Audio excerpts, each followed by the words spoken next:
I started pulling this thread because of a railroad. That's the honest answer. I wasn't researching giants.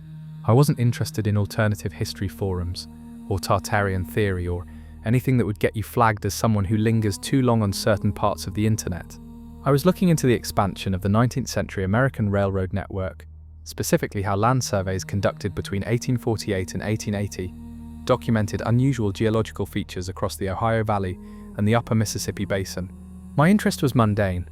I was trying to understand how survey teams described terrain before standardized topographic notation existed. That was it. The archive I was using was a digitized collection of county newspapers, primarily from Ohio, Indiana, and Illinois, spanning roughly 1845 to 1910. Most of it was tedious in the best way. Property disputes, drought reports, seed prices, the occasional obituary written with more flourish than accuracy. I was scanning for survey-related language. Terms like mound formation, embankment structure, unusual earthwork. Standard vocabulary. And then, in an 1879 edition of a small Shelby County gazette, I found a paragraph buried at the bottom of page 4. It was sandwiched between an advertisement for a liver tonic and a report about a local church's new organ. The paragraph described, in perfectly flat journalistic prose, the discovery of a skeleton during the excavation of a burial mound on a farm outside the town of Sydney. The reporter noted, without apparent amazement, that the skeleton measured 7 feet 9 inches from skull to heel. He noted the dimensions of the skull, unusually broad, he said, with a prominent brow ridge. He noted the depth at which it was found. He noted that a physician had been called to examine the remains, and the physician had confirmed the bones were human and old. Then the article moved on to something about a local magistrate. I did what any reasonable person would do. I assumed it was exaggerated. Rural journalism in the 1870s was not exactly held to rigorous standards, and the desire to make a slow news week more interesting was universal then as it is now. A reporter who stretched 7 feet to 7 feet 9 would barely be the most dishonest person in that edition.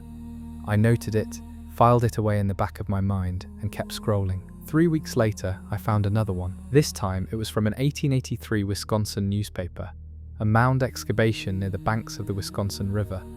The skeleton described was slightly smaller. The reporter estimated 7 feet 4 inches, but the language around it was identical in its flatness. No drama, no wonder, just the dimensions, the depth, the location, and a note that the bones had been collected and forwarded to a scientific institution in the East. The phrase used was sent to the Smithsonian for study. I stopped scrolling, not because I had a theory, I want to be clear about that. I stopped because something small and mechanical in my brain had registered a pattern, the way you notice that you've driven past the same unusual building twice without meaning to. It wasn't alarm. It was just the quiet friction of a repeated thing. I went back and searched the archive more deliberately. Over the course of a month and a half, I found 17 separate newspaper accounts from Ohio, Wisconsin, Indiana, Illinois, Minnesota, and West Virginia, all published between 1850 and 1902, all describing the discovery of oversized human skeletons during the excavation of burial mounds. The reported heights ranged from 7 feet to 8.5 feet. Several accounts mentioned double rows of teeth, an anatomical detail I noted with skepticism because it is the kind of detail that sounds fabricated. All but 3 of the accounts mentioned the bones being sent to or examined by or claimed by some representative of Eastern institutions, and in 6 cases the Smithsonian institution was named directly. None of these accounts, not a single one, had a follow-up article. That is what I want you to sit with for a moment, before we go anywhere else. 17 separate news events, in different counties, in different states, covering a span of 50 years, in a media environment where an unusual church bell could generate 3 follow-up pieces. Not one of these stories generated a second article. No confirmation, no correction, no further examination. They appeared and then they disappeared, like water into dry ground. Let me be clear about what the mainstream archaeological record says, because I think it deserves a fair hearing before we complicate it. The official consensus on oversized human remains in North America is well established and, on its face, entirely reasonable. Physical anthropologists who have studied the skeletal record of pre-Columbian populations have found no evidence of a systematic giant population. No femurs, no skulls, no pelvis structures that would indicate individuals substantially larger than the extreme upper range of modern human height. The Smithsonian Institution's own position is that reports of giant skeletons from the 19th century are the product of three overlapping factors: misidentification of animal bones by untrained observers, deliberate hoaxes perpetrated during a period when public interest in antiquity made such deceptions profitable, and the well-documented human tendency to round up in the presence of the unusual. A 7-foot skeleton viewed in a freshly dug pit, surrounded by the disorienting scale of excavation, could easily be reported as 8 feet by a non-specialist. Measurements taken in the field, before the bones had been properly articulated, were frequently inaccurate. This is a serious explanation. It is not dismissive. It accounts for the majority of the reports I found, and I want to say that clearly.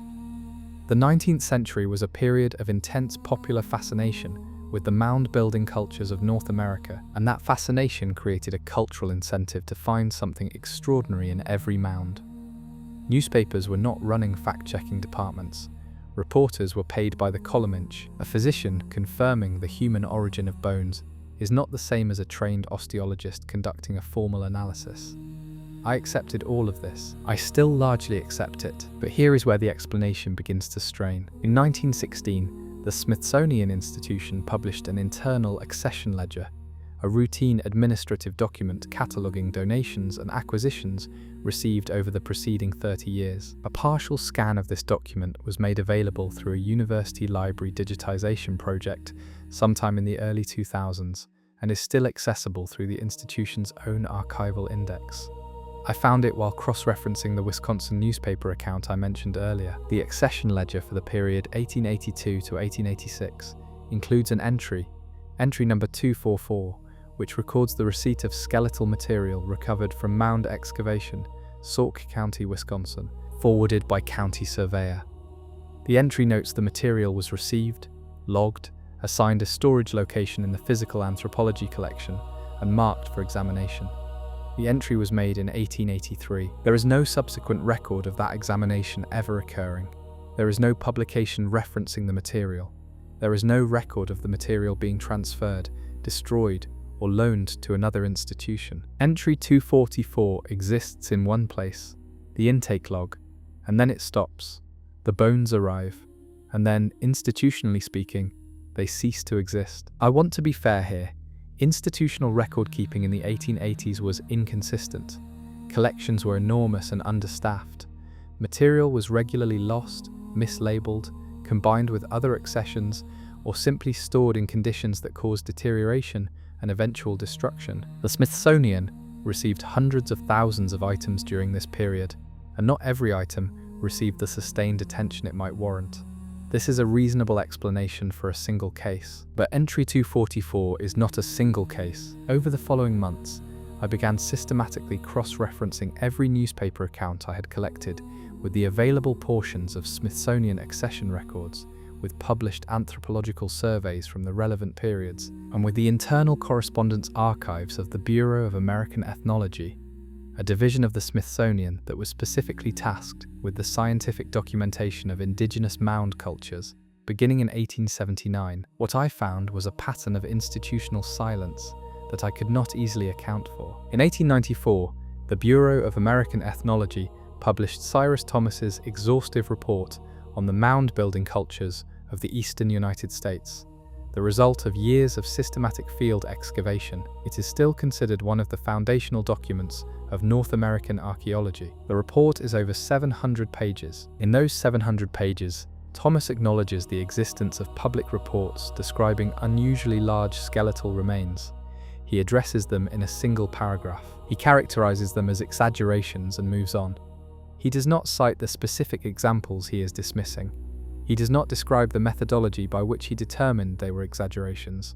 He simply states the conclusion and continues. For a document of this scope and rigor, a document that catalogues measurements of pottery fragments to the millimeter, that documents the precise number of layers of ash in hearth sites, the treatment of the giant skeleton reports is strikingly incurious, not hostile, not detailed in its rebuttal. simply dismissive in passing, with no supporting evidence for the dismissal. That asymmetry bothered me. Here is where I want to stop and acknowledge something important, because I think intellectual honesty requires it. The existence of suppressed evidence is not, by itself, evidence of suppression. Documents go missing all the time. Scientists dismiss fringe reports without documenting their reasoning all the time. These are facts about how institutions work, not evidence of conspiracy. I am aware that the interpretation I am building toward is one that many serious researchers would find speculative, and I think those researchers are right to be cautious. I am cautious.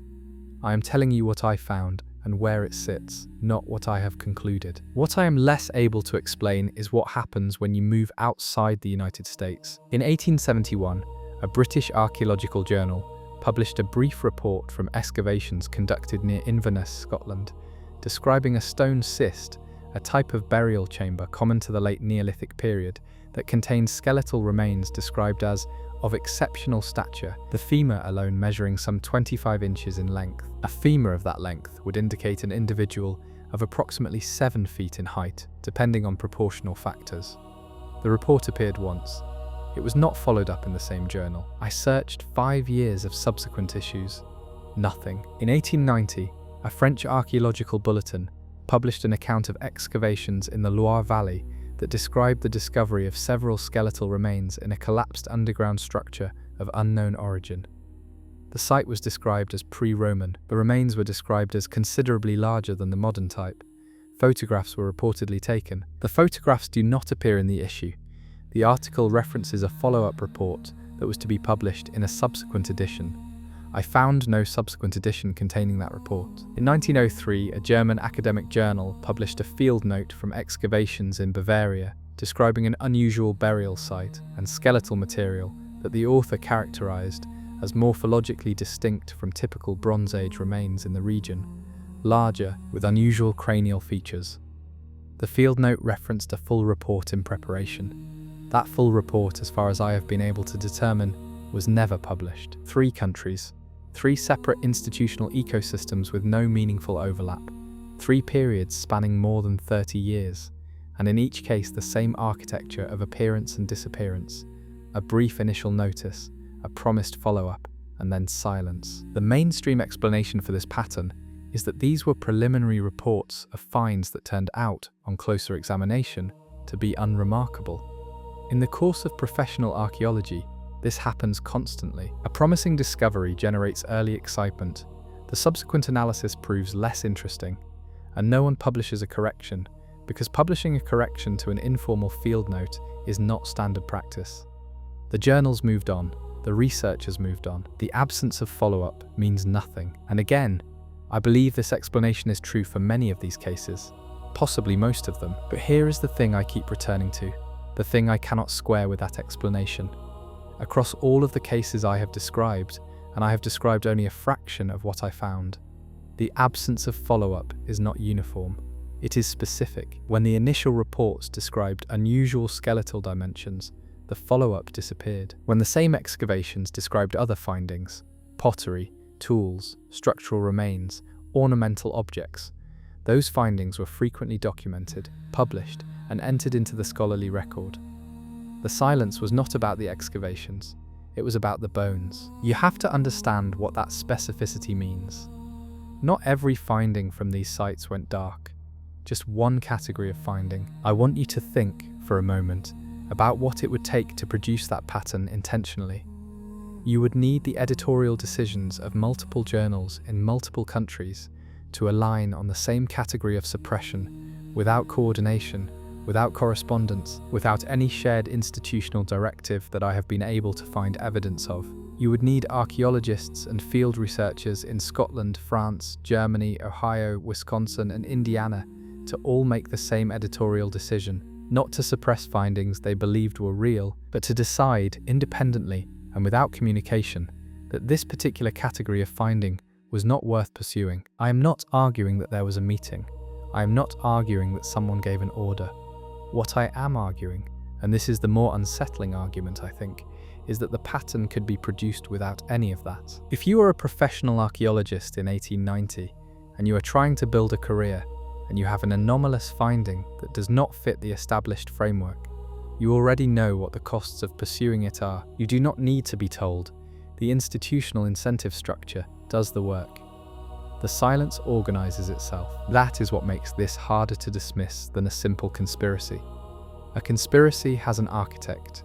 This has a logic. Now I want to spend some time on the Tartarian question because I think it is where the conversation most easily gets derailed, and I want to handle it carefully. The Tartarian Empire theory, the idea that there existed, prior to some kind of global catastrophic reset event in the 18th or 19th century, a vast civilization that was systematically erased from the historical record, is a framework that exists primarily in alternative history communities online, and it has some features that make serious engagement with it difficult. Some versions of it are cartoonishly speculative. Some versions incorporate claims that are straightforwardly false.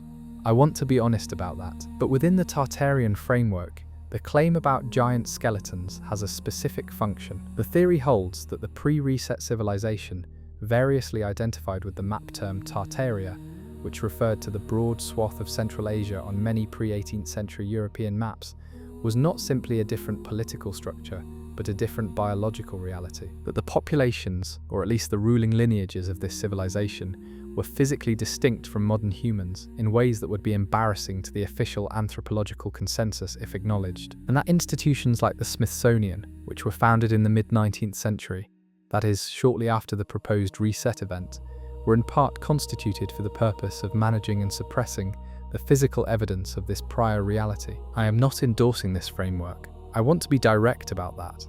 The Tartarian theory as a whole rests on a chain of premises, many of which have not been established, and some of which contradict each other. The claim that a global civilization was erased within living memory of the 18th century would require a scale of coordinated falsification of historical memory that I find implausible on its face. What I am saying is that the anomalies I have described exist independent of that framework. The newspaper accounts are real. The accession ledger entry is real. The pattern of incomplete follow-up in European journals is real. You do not need Tartaria to find these things troubling. They are troubling on their own terms. And here is where I want to bring up something I have not seen discussed in any serious treatment of this subject.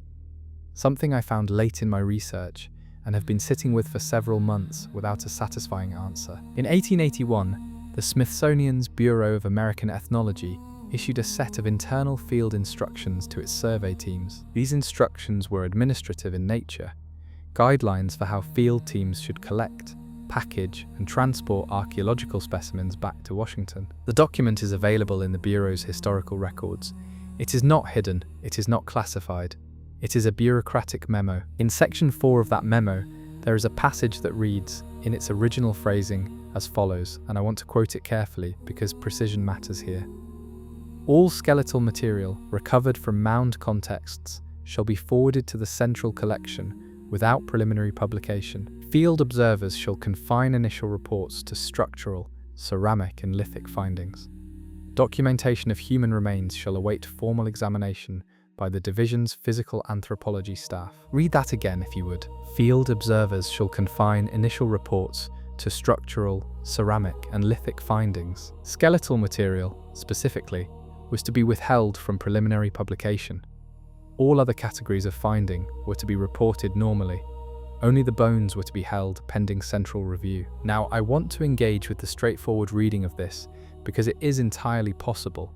The Smithsonian in 1881 was attempting to impose scientific rigor on a field that had been dominated by amateur collectors and sensational reporting. Requiring central review before publication of skeletal findings is a reasonable quality control measure. It prevents the kind of rushed, inaccurate reporting that I described earlier. It is, on its face, a methodologically sound policy. But combine that policy with what I have already described, the complete absence of formal publications on the skeletal material that was received under that policy, and something changes. The policy created a bottleneck. Material flowed in and was held for formal review. And then, in the categories that corresponded to the reported anomalies, the review either never happened, was never published, or produced conclusions that were never entered into the accessible record. The bottleneck swallowed what it was meant to examine. I have tried, through several inquiries to Smithsonian archivists, to determine the current status of skeletal material from the relevant accession periods. The response I received, and I want to be accurate here, was that the physical anthropology collections from the late 19th century are partially accessible to researchers, that significant portions were transferred, consolidated, or deaccessioned during reorganizations in the 20th century, and that records for specific accession entries from the 1880s are, in many cases, incomplete. I was told this was not unusual for collections of that age. That is probably true. I want to grant that. Institutional memory over 140 years is not perfect, but I find myself returning to a question I cannot resolve. If the material was unremarkable, if the bones that came in during the 1880s were, as the official position holds, the product of measurement error and misidentification, then why was there no interest in documenting that conclusion? The value of demonstrating that giant skeleton reports were exaggerations would have been scientifically useful. It would have settled the question.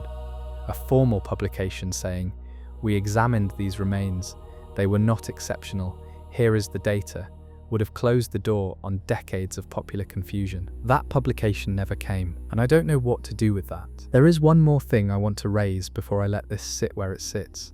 It concerns not the bones themselves, but the mounds. The earthwork mounds of the Ohio and Mississippi valleys represent one of the largest sustained construction projects in pre-Columbian North America. The Newark earthworks in Ohio, the Poverty Point site in Louisiana, the Cahokia complex in Illinois. These sites involve the movement of tens of millions of cubic feet of earth, executed with precision and maintained over generations. The engineering involved is, by any reasonable assessment, the product of a highly organized civilization. The standard archaeological consensus identifies the builders of these mounds with the various indigenous cultures of the woodland and Mississippian periods, cultures that were, by the time European colonizers arrived, significantly diminished from whatever peak they had once occupied. This consensus is built on real evidence, and I am not disputing it as a whole. What I find interesting is the gap. The mound building tradition in North America appears, by the archaeological record, to have undergone a dramatic and unexplained contraction sometime between roughly 1200 CE and the period of early European contact. Major ceremonial sites were abandoned, construction ceased, population centers dispersed. The reasons proposed for this contraction include climate change, political fragmentation, epidemic disease, and resource depletion. All of these are plausible. None of them has been established with the specificity that the scale of the decline seems to warrant. And in that gap, in the physical remains of a civilization that built at a scale we still do not fully understand, is where the skeletal reports cluster, not randomly distributed across the landscape, concentrated in and around the mound sites themselves. I am not telling you this means what the Tartarian community says it means. I am telling you that the spatial relationship between the anomalous skeletal reports and the sites of the most ambitious construction in pre-Columbian North America is a data point that deserves more attention than it has received. When a civilization capable of feats of sustained engineering disappears, not gradually, but in a relative eye blink, and the physical remains found at the heart of that civilization's sacred sites are then routed through a single institutional bottleneck and never formally accounted for, the combination of those two facts occupies a space that neither mythology nor official consensus has cleanly addressed. There are working archaeologists, people with institutional affiliations and peer-reviewed publication records, who have quietly noted that the physical evidence from some mound contexts does not sit comfortably within accepted population models. These researchers do not make public claims about giants.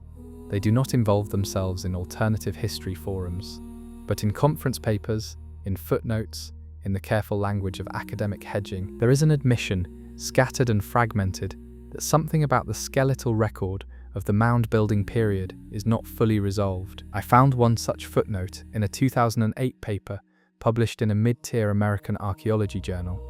The author, I'll leave their name out of this for reasons that will be obvious, was discussing cranial morphology in late woodland period remains. In a footnote on page 14, they noted that certain specimens in the collection they were studying presented dimensions inconsistent with regional population averages, and that further analysis was warranted but outside the scope of the present study. The study was published. No further analysis followed. The footnote is still there in the public record, and as far as I can tell, No one has picked it up. Maybe that is nothing. Maybe the author did further analysis privately and found nothing interesting. Maybe the specimens were subsequently